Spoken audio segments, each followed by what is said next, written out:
నమస్కారం దూరదర్శన్ వార్తలకు స్వాగతం నేను వినతి ముందుగా ముఖ్యాంశాలు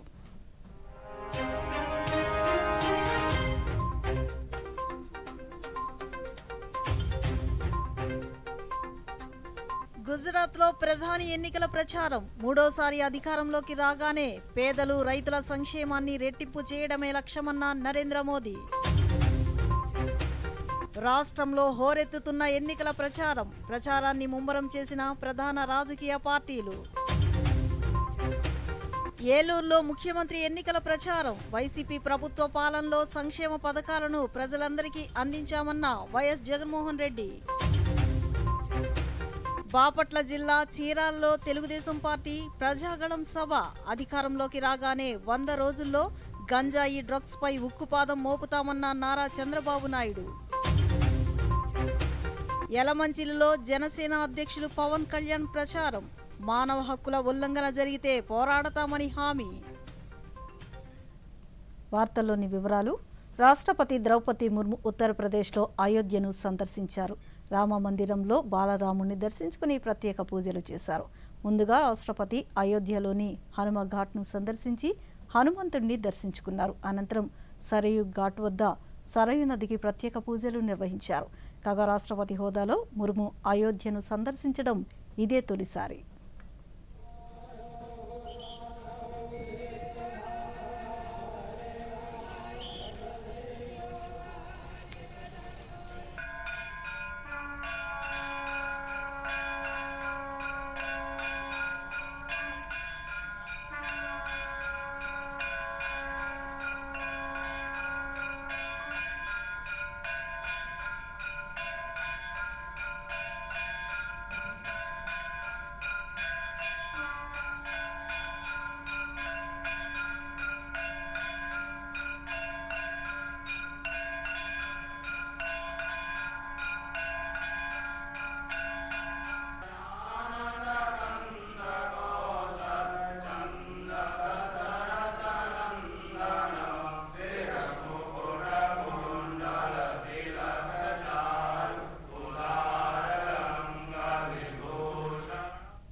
దేశంలో మూడవసారి బీజేపీ అధికారంలోకి రాగానే చేసే మొదటి పని పేదలు రైతుల సంక్షేమాన్ని రెట్టింపు చేయడమేనని ప్రధాని నరేంద్ర మోదీ అన్నారు. సార్వత్రిక ఎన్నికల నేపథ్యంలో బీజేపీ తరపున ప్రచారం చేస్తూ ప్రధాని గుజరాత్లో పర్యటిస్తున్నారు. బనస్కాంతలో నిర్వహించిన ఎన్నికల సభలో ప్రధాని మాట్లాడుతూ బనస్కాంత ప్రజల ఆదరాభిమానాలు ప్రత్యేకమైనవన్నారు. తమ ప్రభుత్వ హయాంలో ఈ ప్రాంతం పారిశ్రామికం, వ్యవసాయం, మహిళా సాధికారత అంశాల్లో గణనీయంగా అభివృద్ధి సాధించిందన్నారు. దేశ ప్రగతిలో గుజరాత్ అభివృద్ధి కీలకమని, దేశం మరింతగా అభివృద్ధి సాధించేందుకు మరోసారి బీజేపీని గెలిపించాలని ప్రధాని కోరారు.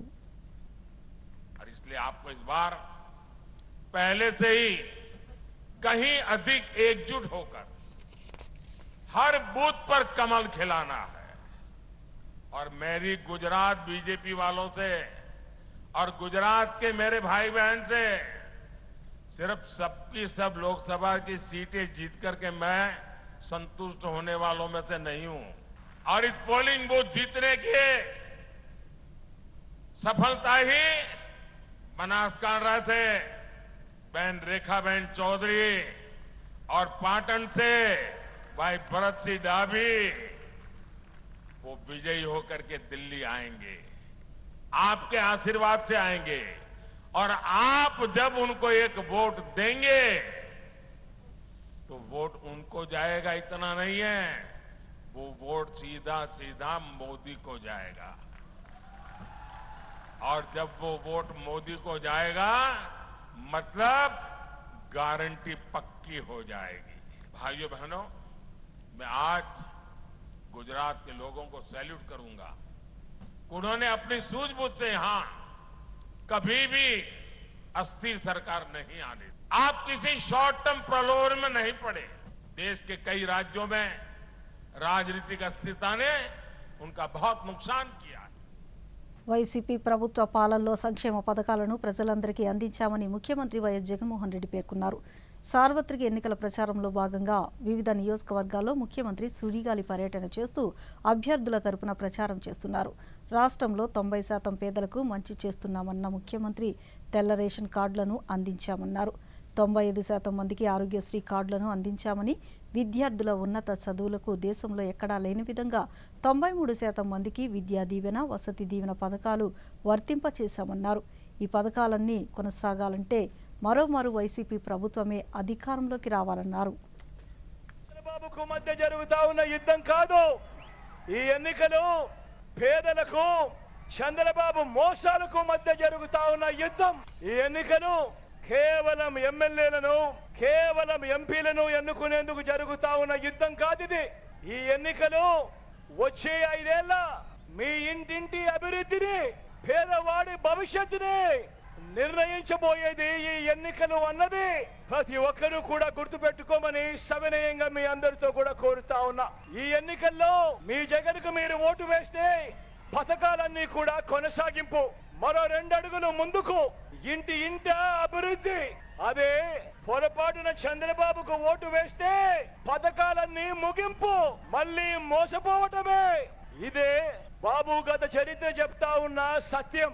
ఇదే సాధ్యం కాని హామీలతో తాను మొన్న రిలీజ్ చేసిన మేనిఫెస్టోకు అర్థం. చంద్రబాబుకు ఓటు వేయడము అనంటే కొండ చిలువ నోటిలో తలకాయ పెట్టడమే అన్నది ప్రతి ఒక్కరూ కూడా గుర్తు పెట్టుకోమని మీ అందరితో కూడా ఈరోజు సవినయంగా కోరుతా ఉన్నాను. ఈరోజు మీ జగన్ పేదలు అని మాట్లాడు. వైసీపీ ప్రభుత్వం విద్యుత్ ఛార్జీలు పెంచి ప్రజలను అనేక ఇబ్బందులకు గురిచేసిందని తెలుగుదేశం పార్టీ అధినేత నారా చంద్రబాబు నాయుడు అన్నారు. బాపట్ల జిల్లా చీరాలలో జరిగిన ప్రజాగళం సభలో ఆయన మాట్లాడుతూ సామాన్యులను ఇబ్బందులకు గురిచేసే పాలన ప్రజలకు కావాలా అని ప్రశ్నించారు. దేశంలో ఎక్కడా లేని విధంగా రాష్ట్రంలో పెట్రోల్, డీజిల్ ధరలను పెంచారన్నారు. దీనివల్ల నిత్యావసర వస్తువుల ధరలు పెరిగిపోయాయన్నారు. ఒకసారి చరిత్ర నెమరు వేసుకోండి. అభివృద్ధి చేసిన పార్టీ తెలుగుదేశం పార్టీ.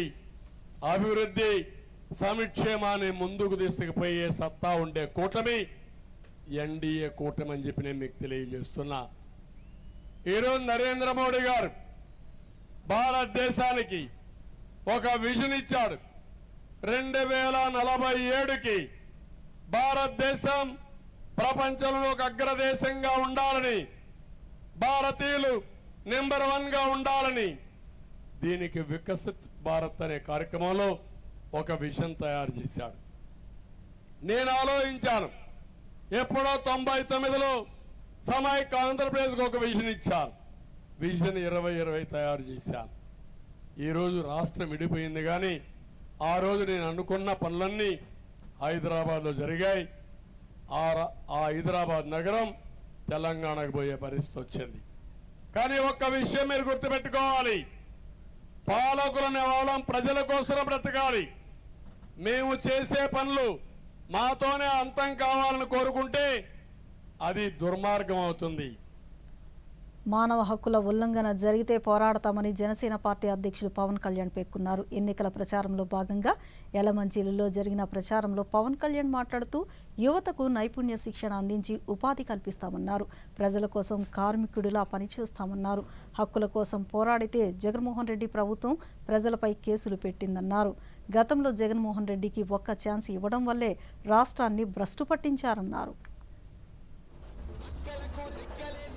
ఒక దేశపు సంపద నదులు కాదు, అరణ్యాలు కాదు, ఖనిజాలు కాదు, కలల ఖనిజాలు, కలల ఖనిజాలు, కలల ఖనిజాలు, కలల ఖనిజాలతో చేసిన యువత. అలాంటి యువత కోసం నిలబడటానికి వచ్చాను. మీకు మనకి జాబ్స్ లేవు, మీకు అన్ని రకాల ఉపాధి అవకాశాలు లేవు, మరి ఎవరు పని చేస్తారు? నేను వచ్చేసి ప్రతిసారి ఎన్నికల్లాగా అందరిలాగా వచ్చి నేను చెప్పెళ్ళిపోవడానికి రాలేదు. ఇక రాష్ట్రంలో మహిళా సాధికారతకు ప్రాధాన్యతనిస్తూ కాంగ్రెస్ పార్టీ పనిచేస్తుందని పీసీసీ అధ్యక్షురాలు వైఎస్ షర్మిల పేర్కొన్నారు. కడప పార్లమెంటు పరిధిలో 2వ విడత ఎన్నికల ప్రచారాన్ని ఆమె ప్రారంభించారు. బద్వేలు నియోజకవర్గం కాశీనాయన మండలంలో వడ్డమానులో ఆమె మాట్లాడుతూ ప్రజాస్వామ్య పరిరక్షణకు కాంగ్రెస్ పార్టీ కృషి చేస్తుందన్నారు. మహిళలకు ఉచిత బస్సు ప్రయాణం అందుబాటులోకి తీసుకొస్తామన్నారు. అధికారం ఉంది, మీరు ఏ వైపో నిర్ణయించుకోవాల్సిన సమయం వచ్చింది. నేనైతే రాజశేఖర రెడ్డి బిడ్డగా మీకు మాటిస్తున్నా, ఎలాగైతే రాజశేఖర రెడ్డి గారు మీకు సేవ చేశాడో, ఎలాగైతే వివేకానంద రెడ్డి గారు మీకు సేవ చేశారో, ఆంధ్ర ప్యారిస్గా రాష్ట్రంలో అత్యంత పురాతన శాసనసభ నియోజకవర్గంలో ఒకటి తెనాలి. ప్రజలకు సుపరిచితమైన ఈ నియోజకవర్గం గుంటూరు జిల్లాలోని 110 సంవత్సరాల చరిత్ర గల తెనాలి పట్టణ కేంద్రంగా 1951లో తెనాలి అసెంబ్లీ నియోజకవర్గం ఏర్పడింది. ఎందరో రాజకీయ ఉద్దండులను అందించిన ఈ తెనాలి నియోజకవర్గం రాజకీయ ముఖ చిత్రంపై దూరదర్శన్ అందిస్తున్న ప్రత్యేక కథనాన్ని ఇప్పుడు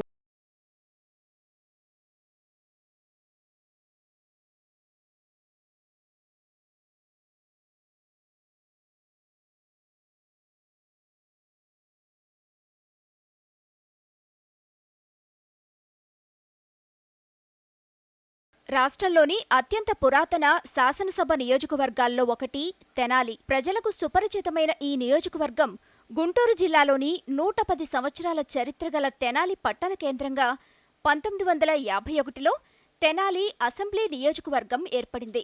నియోజకవర్గంలో మొత్తం 2,62,998 మంది ఓటర్లు ఉండగా వారిలో 44.41% అంటే 1,16,797 మంది గ్రామీణ ఓటర్లు కావటం విశేషం. పూర్వ ముఖ్యమంత్రులు నాదెండ్ల భాస్కర్రావు, కొణిజేటి రోసయ్య వంటి ఉద్దండుల్ని ఇక్కడ్నుంచే చట్టసభలకు పంపించారు ఇక్కడి ప్రజలు. దీంతో ఈ నియోజకవర్గంలో ఎన్నికలు అందరి దృష్టిని ఆకర్షిస్తోంది.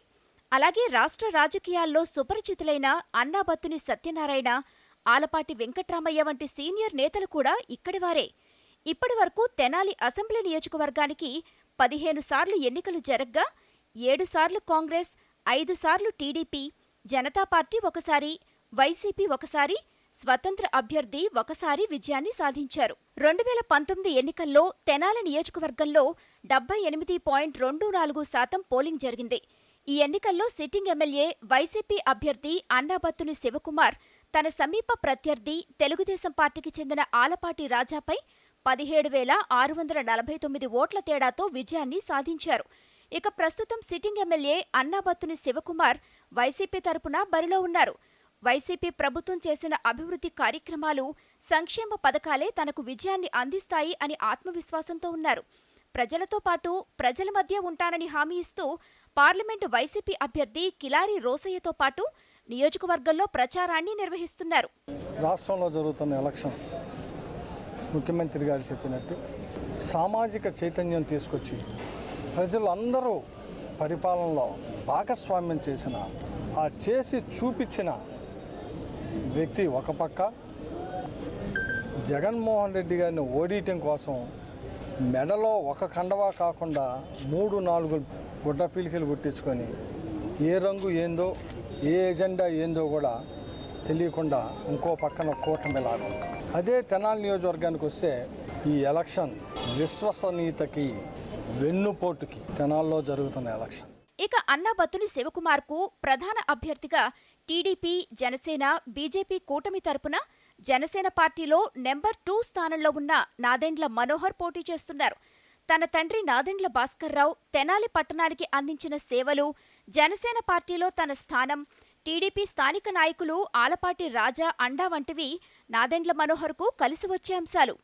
వైసీపీలో చేరినప్పటికీ అక్కడ ఇమడలేక జనసేనలోకి చేరి పార్టీ తరపున ప్రచారం చేస్తున్న పూర్వ క్రికెటర్ అంబటి రాయుడు కూడా నాదెండ్ల మనోహర్కు మరొక బలంగా చెప్పొచ్చు. ప్రస్తుత ఆటోనగర్ నిర్మాణం కోసం మొదటిగా కృషి చేసింది తన తండ్రి నాదెండ్ల భాస్కర్రావేనని, దానిని మరింత అభివృద్ధి చేస్తానని, పెదరావూరు నుంచి నందివెలుగు వరకు 4 వరుసల రహదారిని మంగళగిరి వరకు అభివృద్ధి చేస్తామని నాదెండ్ల మనోహర్ హామీ ఇస్తున్నారు. మా తండ్రి గారు మొట్టమొదటిసారి ఈ ఆటోనగర్ నిర్మాణం కోసం ఆ రోజు సోమసుందరపాలెం గ్రామం నుంచి ఈ భూమి ఆ రోజు ఎలిమినేట్ చేయించి మన తెనాలి నియోజకవర్గానికి ఆటోనగర్ ఉండాలని చెప్పి అప్పుడు మా నాన్నగారు శాసనసభ్యులుగా ఉన్నప్పుడు 1989లో ఆ రోజున ఈ ఆటోనగర్ స్థాపించడం జరిగింది.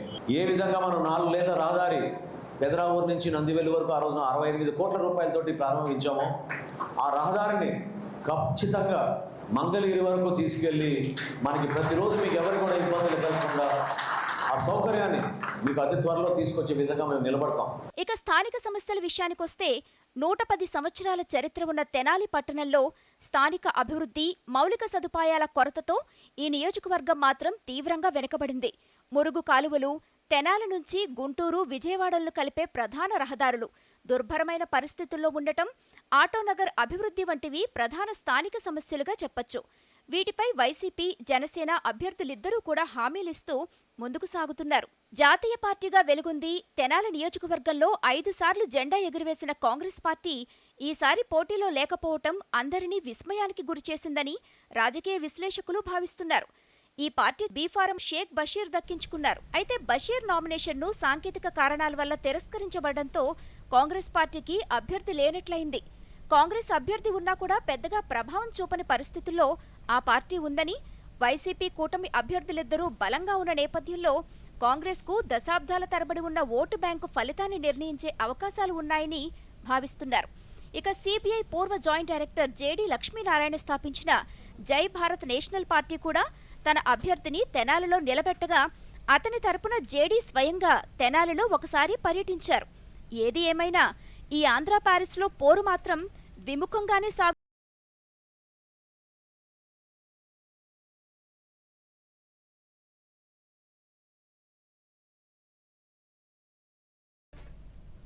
ఇప్పుడు చిన్న విరామం తీసుకుందాం.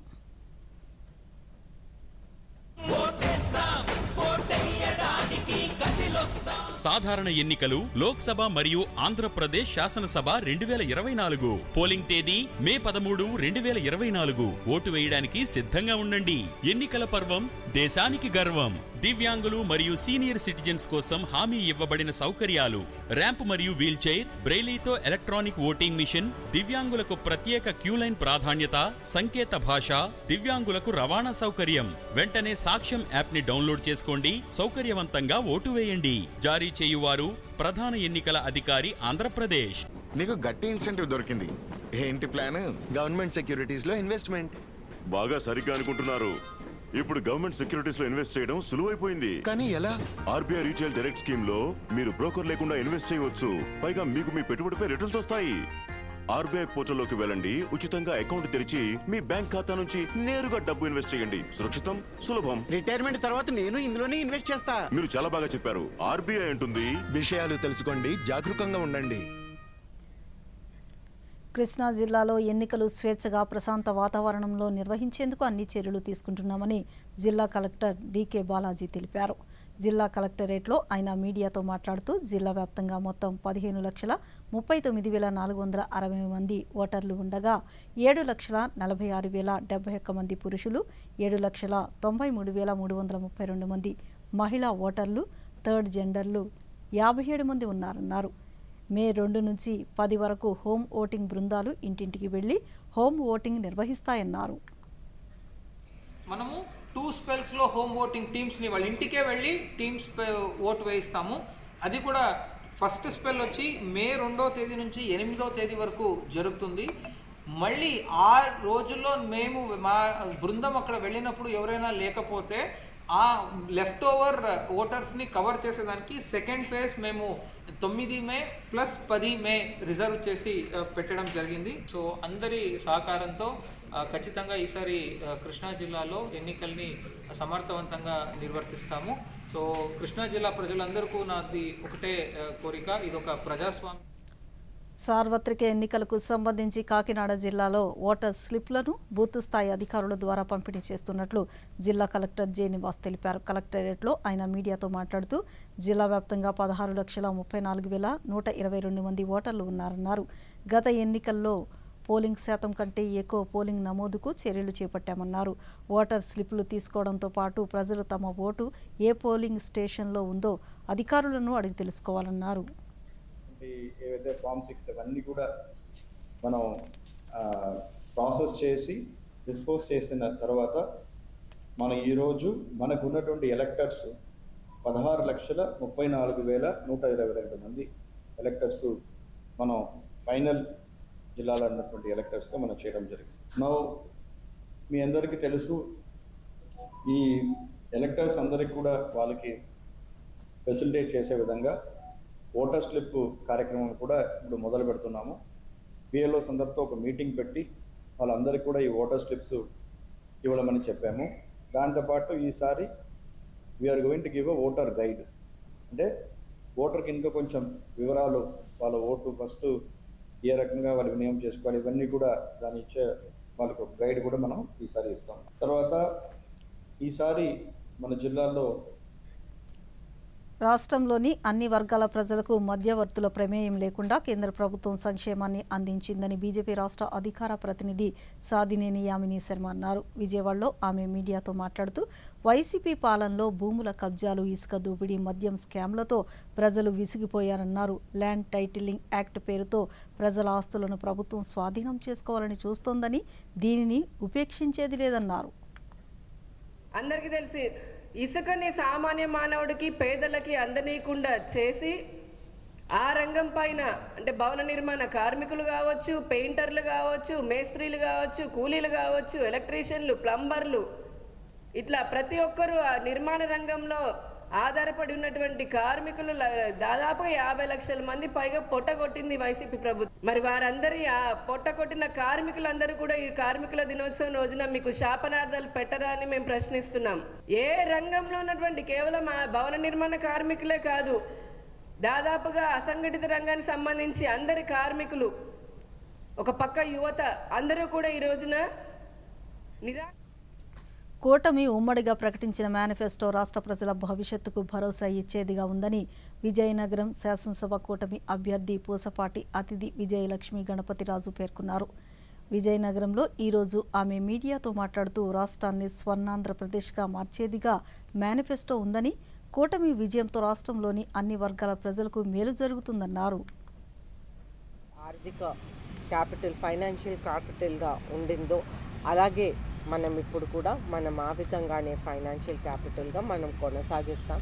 అలాగే మనం అక్కడ ఉన్నటువంటి పరిశ్రమలు తెచ్చాం, ఐటీ హబ్, అవన్నీ ఎలాగైతే మనం కంటిన్యూ చేసామో, లాస్ట్ టైం చేసామో అదే విధంగా రాజోలు నియోజకవర్గంలో ఉన్న సమస్యల పరిష్కారానికి కృషి చేస్తానని నియోజకవర్గ జనసేన కూటమి అసెంబ్లీ అభ్యర్థి దేవా వరప్రసాద్ పేర్కొన్నారు. డాక్టర్ బిఆర్ అంబేద్కర్ కోనసీమ జిల్లా మలికిపురం మండలంలో రామరాజులంక, సకినేటిపల్లిలో నిర్వహించిన ఎన్నికల ప్రచారంలో ఆయన మాట్లాడుతూ వైసీపీ ప్రభుత్వం కార్మికుల సంక్షేమాన్ని విస్మరించిందని, అన్ని వర్గాల ప్రజలను ఆర్థిక ఇబ్బందులకు గురి చేసిందన్నారు. సంవత్సరాలుగా మీరు చూసినట్టయితే ఇప్పుడున్న వైకాపా ప్రభుత్వం ఎప్పుడు కూడా మేడే జరిపిన దాఖలా లేదు.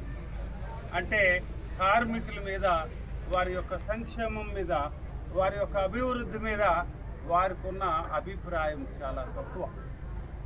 అది మనం దీంట్లో అర్థం చేసుకోవాల్సిన విషయం. అదే నేను చెప్తా ఉన్నాను, ఇప్పటి నుంచి కార్మికుల విషయంలో పూర్తి శ్రద్ధ వహిస్తామని చెప్పి మీకు అందరికీ నేను హామీ ఇస్తా ఉన్నాను. కార్మికులకు సంబంధించి రాష్ట్రంలో వడగాల్పుల తీవ్రత కొనసాగుతుంది. ఈరోజు కూడా రాష్ట్రంలో పలు మండలాల్లో తీవ్ర వడగాల్పులు వీచాయి.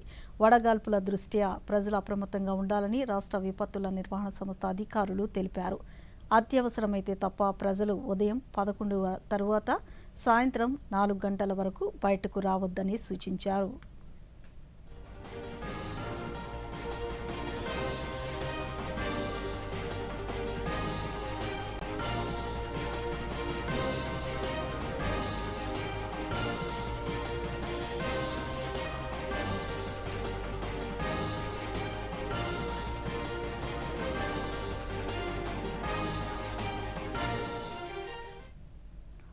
ఓటరు జాబితాలో తమ వివరాలను ఓటర్ హెల్ప్ లైన్ కేంద్రాల్లో తెలుసుకోవచ్చునని శ్రీ పొట్టి శ్రీరాములు నెల్లూరు జిల్లా కలెక్టర్ ఎం హరినారాయణ తెలిపారు.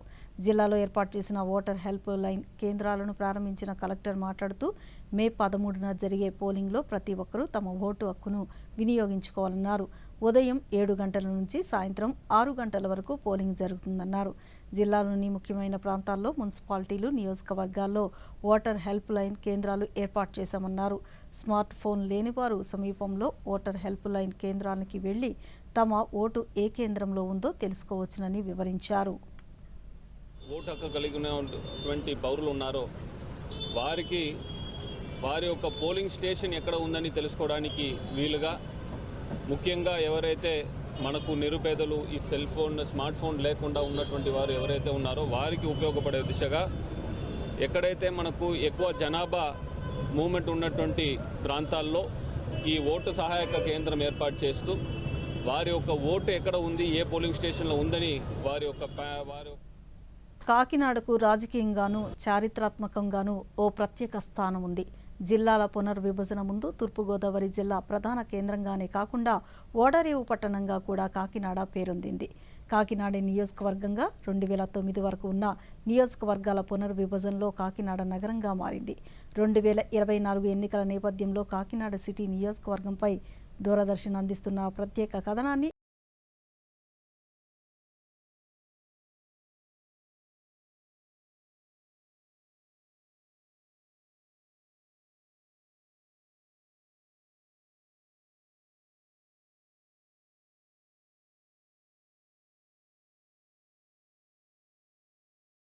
కాకినాడ నగరపాలక సంస్థలోని 65 డివిజన్లు ఈ నియోజకవర్గ పరిధిలో ఉన్నాయి. కాకినాడ నియోజకవర్గ ప్రజలు ఎప్పుడూ భిన్నమైన తీర్పు ఇస్తూ వచ్చారు. 1952 నుంచి కమ్యూనిస్టులను 2 పర్యాయాలు కాకినాడ ప్రజలు ఆదరించారు. మరో 2 సార్లు స్వతంత్ర అభ్యర్థులను గెలిపించారు. 6 సార్లు కాంగ్రెస్, 4 సార్లు తెలుగుదేశం పార్టీ అభ్యర్థులు ఇక్కడ గెలిచారు. 2019 ఎన్నికల్లో వైఎస్ఆర్ కాంగ్రెస్ పార్టీ తరపున ద్వారంపూడి చంద్రశేఖర్ రెడ్డి విజయం సాధించారు. తొలితరం కమ్యూనిస్టులు కానేటి మోహన్ రావు, సివికే రావు వంటి వారు ఇక్కడ వారే కావడం విశేషం. కేంద్ర పూర్వ రక్షణ శాఖ సహాయ మంత్రి ఎంఎం పళ్లంరాజు తాత పళ్లంరాజు పిసిసి అధ్యక్షుడిగా, రాష్ట్ర మంత్రిగా పనిచేశారు. 2004 ఎన్నికల్లో తెలుగుదేశం అభ్యర్థి వనమాడి వెంకటేశ్వరరావుపై కాంగ్రెస్ పార్టీ అభ్యర్థి ముత్తా గోపాలకృష్ణ విజయం సాధించారు.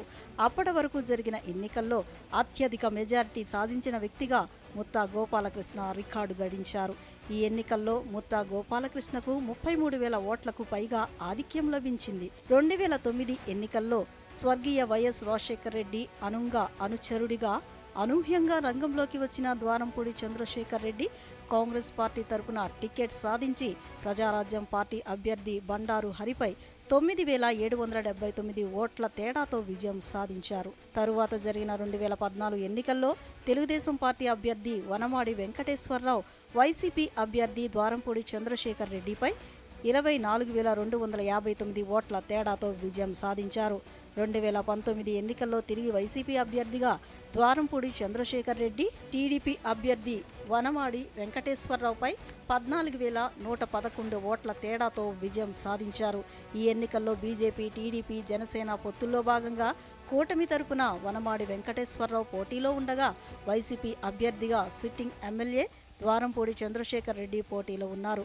ముఖ్యమంత్రి వైఎస్ జగన్మోహన్ రెడ్డి ఎంతో ప్రతిష్టాత్మకంగా అమలు చేసిన సంక్షేమ పథకాలు తమ గెలుపుకు ఎంతగానో తోడ్పడతాయని వైసీపీ అభ్యర్థి ద్వారంపూడి చంద్రశేఖర్ రెడ్డి అంటుండగా, ప్రస్తుత ప్రభుత్వం అవలంబిస్తున్న ప్రజా వ్యతిరేక విధానాలు, అవినీతి పరులతో పాటు కూటమి తరపున పోటీ చేస్తుండటంతో తన గెలుపు ఖాయమనే వనమాడి వెంకటేశ్వరరావు ధీమా వ్యక్తం చేస్తున్నారు. అభివృద్ధి పరంగా ఇక్కడ ఏం చేసిన ప్రజలు చెప్తున్నాను, సంక్షేమ పరంగా జగన్మోహన్ రెడ్డి ఏం చేశారో చెప్పారు. తప్పకుండా అభివృద్ధి, సంక్షేమం రెండు కలుపుకునే ఈ రోజు మేము ఎన్నికల ప్రచారానికి వెళ్తున్నాం తెలియజేసుకున్నాం. ప్రజల స్పందన పనులు చేశాం కాబట్టి ప్రజలు ఆశీర్వదించి పంపిస్తున్నారు. ప్రతిపక్షం ఉన్న వాళ్ళు ఇంటికి తిరగలేకపోతున్నారు. ఎందుకంటే 2014 ఏదైతే వాళ్ళ హామీలు ఇచ్చారో వాళ్ళు చేయలేకపోయారు కాబట్టి ప్రజల్లో తిరగలేని పరిస్థితి. ఒక అధికార పక్షంలో ఉంటూ, ఒక ఎమ్మెల్యేగా ఉంటూ ఈరోజు ప్రజల్లో ఇంటికి వెళ్తున్నాం. ఎందుకు వెళ్ళగలుగుతున్నాం అంటే మేము చెప్పింది చేసాం కాబట్టి వెళ్ళగలుగుతాం. ప్రజలు ఎక్కడికి వెళ్ళినా బ్రహ్మరథం పడుతున్నారండి. ఈరోజు కాకినాడ ఒకటే కదండి, రాష్ట్ర వ్యాప్తంగా అదే పరిస్థితి కనిపిస్తుంది. ఈ రాష్ట్రంలో జగన్మోహన్ రెడ్డి పరిపాలన చూసిన తర్వాత 5 సంవత్సరాల్లో ప్రజల్లో ఒక ఆందోళన చెందుతున్నారు ఈ రోజున. ఎందుకంటే 5 సంవత్సరాల పరిపాలనలో ఈ రాష్ట్రం అభివృద్ధిలన్నీ వెళ్ళిపోయింది. అదేవిధంగా అవినీతి అక్రమాల్లో ముందుంది. ఆ విధంగా రాష్ట్రంలో అవగాహన లేని పరిపాలన, అనుభవం లేని ముఖ్యమంత్రి. అవగాహన లేదు, అనుభవం లేదు, కేవలం దోచుకోవడం, దాచుకోవడం తప్ప ప్రజలపైన ఏమాత్రం అవగాహన లేని ముఖ్యం, ముందు చూపు లేదు. ఈ రాష్ట్రాన్ని ఏ విధంగా ముందు తీసుకెళ్లాలో కూడా తెలియదు. కాకినాడ సిటీ నియోజకవర్గంలో మొత్తం 2,40,386 మంది ఓటర్లు ఉండగా వీరిలో 1,15,200 మంది పురుష ఓటర్లు, మహిళలు 1,25,282 మంది, ఇతరులు 102 మంది ఉన్నారు. కాకినాడ నగరం, న్యూయార్క్ నగరం. ఈ వార్తలు ఇంతటితో సమాప్తం. నమస్కారం.